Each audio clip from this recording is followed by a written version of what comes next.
So be honest with me now, friends. Do you have any hoarders or pack rats in your family? It's Pastor Mike from Fellowship Church. Always good to connect with you midweek. Know that we love you and we're praying for you. Hope that you are staying safe and hope that you're enjoying this Advent season. Let me share my original question with you again. Do you have any hoarders or pack rats in your family? Friends, if your family is like a lot of other families, there's at least one person or maybe one family who just can't seem to part with any physical possessions. They don't want to throw anything away. Maybe they have this idea that throwing something away is an affront to God who gave it to them, and they're going to hang on to it until the day Jesus comes. I knew a friend once who his elderly mother had passed away, and he and his siblings were charged with the task of cleaning out the house. They found things.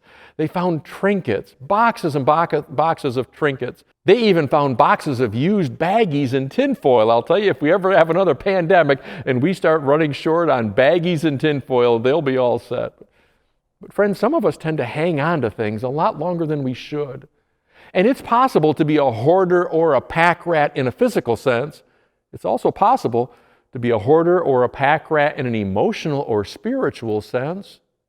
If you know the story of Jesus' birth from Luke's gospel, you know that Luke tells us that Jesus was born in a manger, that Joseph and Mary were forced to bring that child into the world in a stable of all places. A manger is where Jesus was first laid. And Luke tells us exactly why Jesus was in the manger. It's because there was no room for them in the inn. No family who would give up their place in the inn for a pregnant woman. There literally was no place in town for them to stay. It gets me thinking. Helps me to realize that God doesn't force His way into our life. God being God being the creator of the universe, God certainly could force His way into our life and force us to accept Him. But instead, God chooses to come humbly as a child in a manger. The invitation is there to welcome Him into our life, but God doesn't force His way into our life. He simply makes Himself available. And friends, you have to decide whether there's room in your life for Him or not.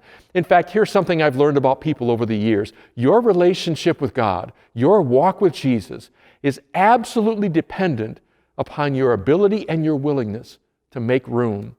And you and I all have an inn somewhere right in here, a hotel room without Tom Bodette. Friends, we've all got space here that's available for Jesus. But sometimes we got to clear some other things out to make room. And only you can do the clearing out in your own life. So friends, be honest with yourself. Would you be an emotional or spiritual pack rat or hoarder? Or have you opened your life up, opened your heart and your mind up, so that Jesus can have all of the room He wants in your life? During this Advent season, it's a great time to ask whether there's room in the inn for Jesus here. Friends, I sure hope that you're enjoying this Advent season. I hope that you're drawing close to God in these days. And I hope that God feels more real to you now than ever before, especially during this pandemic-filled year. Please know that we love you and we're praying for you, and please stay safe out there. Take care. God bless. Bye-bye.